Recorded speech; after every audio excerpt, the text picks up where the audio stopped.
Halo, assalamualaikum warahmatullahi wabarakatuh. Balik lagi di KP Channel seputar fintech dan pinjaman online. Oke teman-teman ya, di video kali ini gue akan memberikan informasi ya yang sangat penting buat kalian ya, karena ini cukup tenar juga ya, di mana otoritas jasa keuangan itu mencabut moratorium izin pinjaman online legal pada kuartal 3 2023. Nah, untuk penjelasannya simak video berikut ini. Oke teman-teman ya, sebelum gua akan membahas artikelnya ya, alangkah baiknya buat teman-teman yang belum bergabung di channel ini ya, buat mensubscribe dulu lah ya, dan aktifkan notifikasi loncengnya agar teman-teman tidak ketinggalan informasi seputar pinjaman online yang gue berikan. Oke ya, langsung aja ya. Ini adalah berita yang baik banget ya, yang bagus banget buat kalian ya, para gal buyers pinjaman online. Karena otoritas jasa keuangan akan mencabut moratorium izin pinjaman online legal pada kuartal 3 2023. Otomatis kalau pinjaman online legal itu izinnya sudah dicabut, ya otomatis hutang kita semua akan lunas kan ya.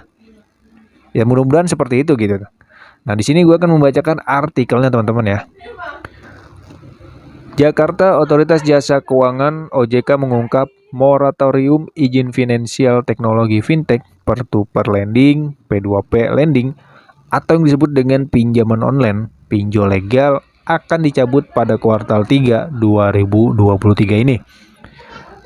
Nah, pada kuartal 3 paling cepat atau paling lambat itu cabut moratoriumnya, kata Deputi Komisioner Pengawas Lembaga Pembiayaan dan Lembaga Jasa Keuangan lainnya, OJK Bambang W.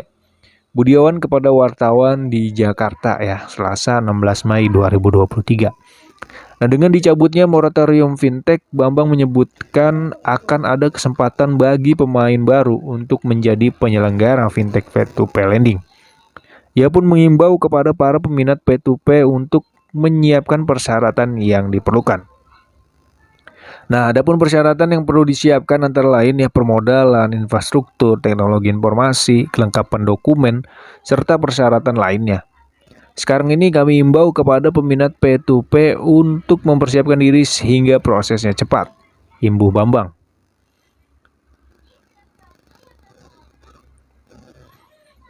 Bentar ya. Nah, Bambang juga menjelaskan sebelum moratorium diberlakukan pada Februari 2020, penyelenggara fintech lending melalui 2 tahapan, yakni harus mendapatkan izin prinsip dan izin operasional.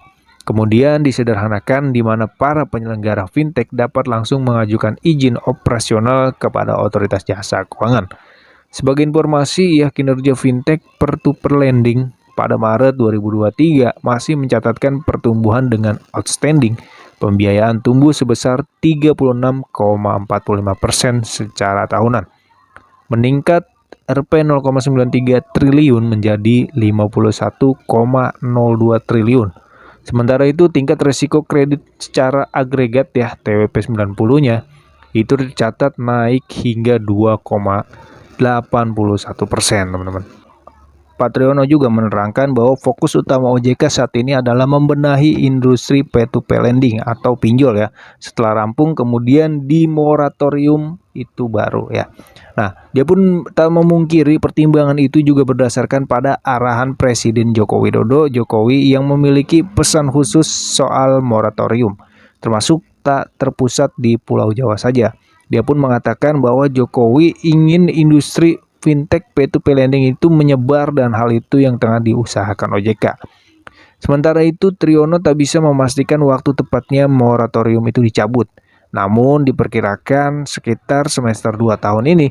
Oleh karena itu sebelum moratorium dicabut kami sudah melakukan 5 langkah, yakni perbaikan atau penanganan pinjol ilegal, perbaikan peraturan, perbaikan tata kelola dengan permodalan, perbaikan dari pengawasan dan integrasi perizinan. Triyono juga mengklaim pinjol ilegal kini jumlahnya telah berkurang, dibantu dengan penegakan hukum. Dia menambahkan moratorium akan memperkuat pengawasan dan pihaknya sendiri telah melakukan pemeriksaan 80% portofolio. Buat kami 2 tahun mengejar rasanya sudah cukup. Sebelumnya, Kepala Eksekutif Pengawas Asuransian, Dana Pensiun, Lembaga Pembiayaan, dan Lembaga Jasa Keuangan lainnya, Ogi Prasetyo mengatakan pihaknya saat ini sedang review terlebih dahulu terkait ketentuan yang akan diterapkan sebelum mencabut moratorium. Ogi menjelaskan faktor-faktor yang tengah direview yakni terkait sistem yang harus dimiliki oleh perusahaan P2P lending, kompetensi dari para pengurus, dan manajemen risiko, serta tata kelola. Hal itu sesuai dengan tujuan moratorium untuk memberi waktu yang menyempurnakan sistem pengawasan dan memastikan peningkatan kualitas dan layanan di industri P2P lending. Jadi kami masih dalam tahapan untuk review sistem kecukupan sebelum membuka moratorium itu. Ogi menyampaikan OJK akan melihat terlebih dahulu nih sampai 4 Juli 2023 jumlah perusahaan yang bisa memenuhi batas minimum permodalan. Kalau itu masih besar jumlah perusahaan, kami akan mempertimbangkan kembali untuk segera membuka moratorium P2P lendingnya. Oke teman-teman ya, itulah dari pernyataan tentang Kepala Otoritas Jasa Keuangan ya mengenai moratorium pencabutan izin pinjaman online legal. Ya, kalau yang gua rangkum atau yang gua tangkap sih ini cuma rada susah dinalar gitu ya.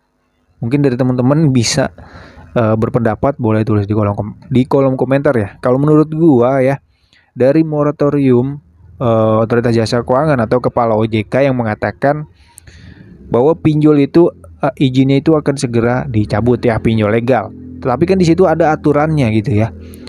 Ya. Nah, yang dicabut itu yang TWP-nya mungkin itu besar ya, TWP 90 harinya atau banyak nasabah yang gagal bayar nih di suatu pinjaman online. Nah, itu bakalan dicabut oleh Otoritas Jasa Keuangan. Nah, OJK juga akan berusaha untuk meminimalisir nih tingkat nasabah yang gagal bayar atau yang bermasalah atau yang disebut dengan kredit macet. Jadi sebenarnya gue juga belum paham ya masalah moratorium ini, tetapi dari artikel tersebut ya mungkin yang gue rangkum seperti itu teman-teman ya, bahwa yang katanya pinjaman online legal mau dicabut itu cuma hoax ya, nggak ada.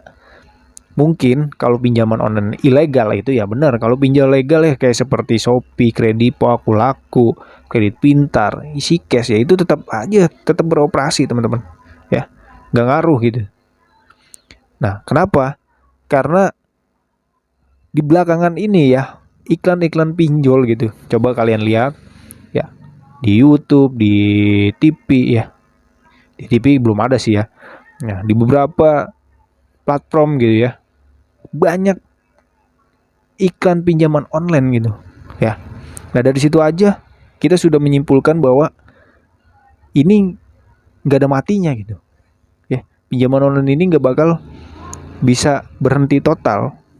Oke, mungkin segitu aja video kali ini ya. Semoga bermanfaat buat teman-teman ya yang sedang gagal bayar. Ya udah gagal bayar aja, jangan dipikirin, jangan diambil pusing ya.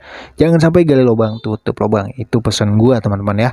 Sampai jumpa video selanjutnya. Thanks for watching dan salam galbay.